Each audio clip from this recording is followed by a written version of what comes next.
हमारे आराध्य हैं शिव शंकर। आपकी कृपा पर मुझे पूर्ण विश्वास है, फिर भी मेरी मनोकामना अब तक अपूर्ण है।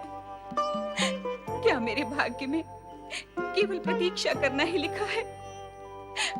आपकी कृपा पात्र होकर भी क्या मुझे केवल प्रतीक्षा ही करनी होगी? फिर मेरे विश्वास का क्या होगा प्रभु? क्या होगा मेरे विश्वास का? पुत्री, तू जिस मनोकामना की पूर्ति के लिए शिव शंकर से प्रार्थना कर रही है, उसका पूर्ण होना असंभव है। ये तूने क्या किया पुत्री? ऐसी कामना ही क्यों की जिसका पूर्ण होना संभव ना हो? इसमें असंभव क्या है पिताजी? एक मानव राजकुमार तुझे नागलोक में कहां मिलेगा पुत्री? इस लोक में मानव की उपस्थिति तो असंभव ही है। और नागवंश की परंपरा है कि नाग कन्या का विवाह नागलोक के ही किसी राजकुमार से होना चाहिए। उचित यही होगा कि मानव राजकुमार का विचार ही मन से निकाल दे और नागलोक के ही किसी युवक को अपनाकर इस दुर्दशा से मुक्त हो पुत्री। पिताजी, मन से मानव राजकुमार का विचार निकाल देना अब मेरे लिए संभव नहीं रहा। मैंने आपके मुख से यही सुना था। हमारे आराध्य भगवान शिव शंकर अपने भक्तों की मनोकामना अवश्य पूर्ण करते हैं। वो असंभव को भी संभव कर देते हैं। मुझे आपकी बात और भगवान शिव की कृपा पर पूर्ण विश्वास है।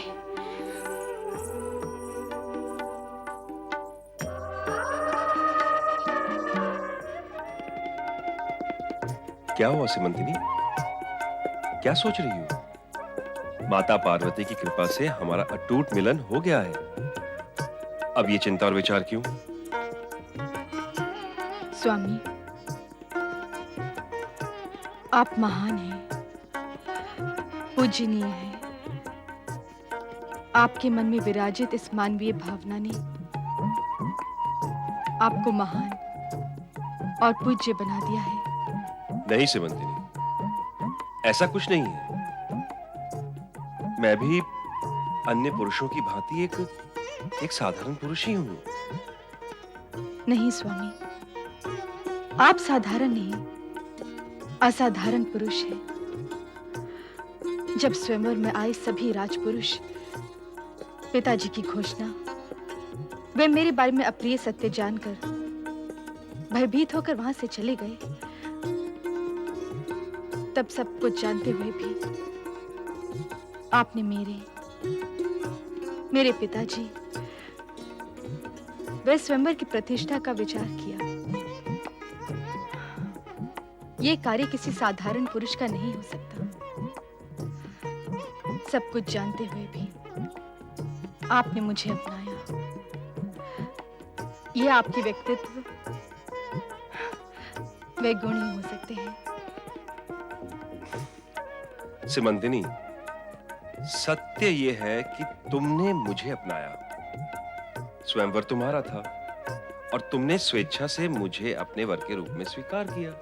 ये तभी संभव हुआ जब आप स्वयंवर स्थल में बैठे रहे। यदि आप भी और राजपुरुषों की भांति वहां से चले जाते तो स्वयंवर स्थल पूर्ण रूप से खाली हो जाता।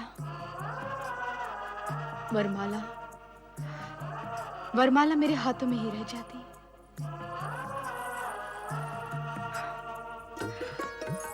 सभी राजपुरुषों के जाने के पश्चात आप वहां पर बैठे रहे। क्या ये मुझे मनी मन स्वीकारने की मौन स्वीकृति नहीं थी?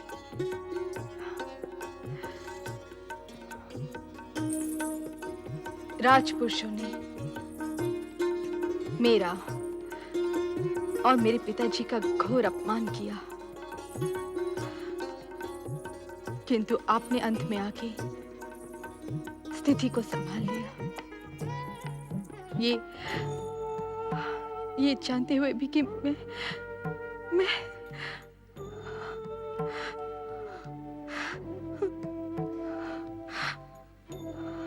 अब तुम्हें दुखी होने की कोई आवश्यकता नहीं है सीमंतिनी। माता पार्वती की आराधना करके तुमने अपने वैधव्य के कलंक को धो डाला है। इसलिए अब तुम अपने मन पर किसी प्रकार की चिंता का भार नहीं रखो। चिंताओं का त्याग करो सिमंतिनी। किंतु स्वामी, माता पार्वती के शब्द रह रह कर मेरे कान में गूंज उठते हैं कि विधाता के लेख को कोई नहीं बदल सकता। हो सकता है कि तुम्हें अनेक कष्ट सहने पड़े। साथ में माता पार्वती ने यह भी तो कहा था कि तुम्हें इस जीवन में वैधव्य का कष्ट नहीं भोगना पड़ेगा। कहा था ना, तो फिर अब चिंता कैसी? देखो सिमंतिनी, अब तुम्हें अतीत के विषय में भूलकर सुंदर भविष्य में खो जाना चाहिए। मैं प्रयत्न करूंगी स्वामी। ये प्रयत्न तुम अकेले नहीं करोगी, मैं भी तुम्हारे साथ करूंगा। वो कैसे? कल हम दोनों नौका विहार के लिए जाएंगे। नौका विहार?